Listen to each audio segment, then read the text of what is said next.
Lazarkinja je višegodišnja biljka dugog i puzavog podanka i uspravne glatke četverobridne i člankovite stabljike visoke do 50 cm.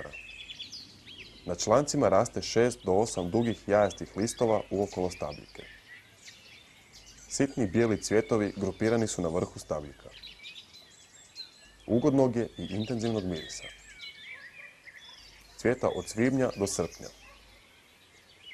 Zelen se bere početkom cvjetanja. Prilikom branja trebaju rezati, a ne čupati, kako ne bismo u nabrano slučajno dodali i dijelove podanka i zemlju. Suši se u tankim slojevima u hladu na suhom i prozračnom mjestu.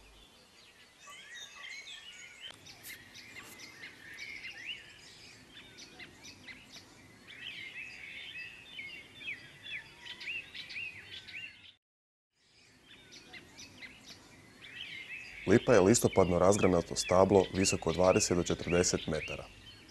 Može doživjeti starost i do nekoliko stotina godina. Ovisno o vrsti, listovi se razlikuju po veličini i boji, ali svi su srcolikog oblika sitno nazubljenih rubova. Cvat je blijedo-žutim mirisnim cvjetovima grupiranim u male cvatove. Uz njih imaju dugačke priperke koji su prirasli uz držak cvata. Cvjeta od lipnja do srpnja.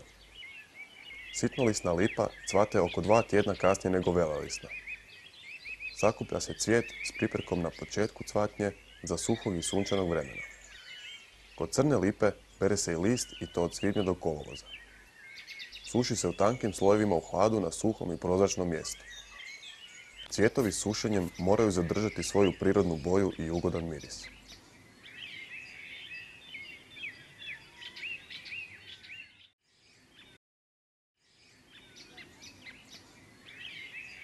Lovor je zimzeleno grmoliko stablo s čvrstim i do 10 cm dugačkim kožastim i kopljastim listovima koji stoje na kratkim petljikama. List je s gornje strane gladak, sjajan i tamnozelene boje, dok je s donje strane svijetli i bez sjaja. Ugodnog je mirisa. Koriste se listovi i plodovi. Listovi se sakupljaju od rujna dok je biljka u mirovanju. Suše se u tankim slojevima u hladu na suhom i prozračnom mjestu. Potrebno ih je tijekom sušenja povremeno kretati kako bi se lakše osušili. Sušenje može potrajati i do mjesec dana. Može se sušiti i u sušari na temperaturi do 40 stupnjeva. Plodovi se mogu brati zajedno s listovima za dobivanje ulja tještenjem.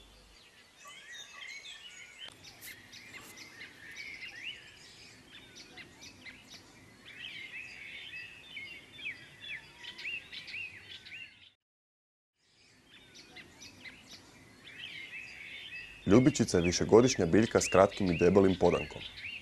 Listovi su okruglasto bubrežasti na 1 do 5 cm dugim drškama.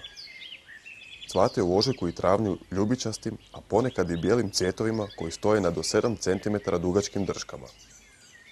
Ugodnog je mirisa. Cvjetovi i listovi beru se u razdoblju cvjetanja. Suše se brzo u tankim slojevima na tamnom, suhom i prozračnom mjestu. Cvjetovi su osobito osjetljivi kod sušenja jer lako pocrne i izgube ljekovitost. Korijen se vadi u listopadu i studenom.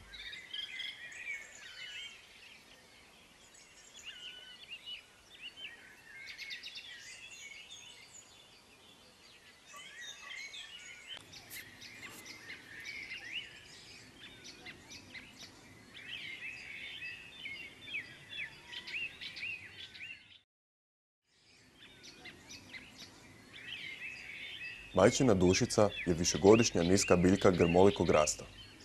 Tvori zbijeno busenje od poleglih, tankih, razgranatih i u donjem dijelu drvenastih stabljika do 20 cm visine. Listovi su sitni i jajasti, blago savijeni prema dolje. Cvate od lipnja do kolovoza, grimiznim cvjetovima koji čine okruglaste zbijene cvatove na vrhu stabljike. Ima jak i ugodan miris. Bere se nazemna stabljika s cvjetom u razdoblju cvjetanja, ali bez odrvenjelih dijelova. Suši se u tankim slojevima u hladu na suhom i prozračnom mjestu. Kod sušenja dobro je povremeno prevrtati drvenim štapićima.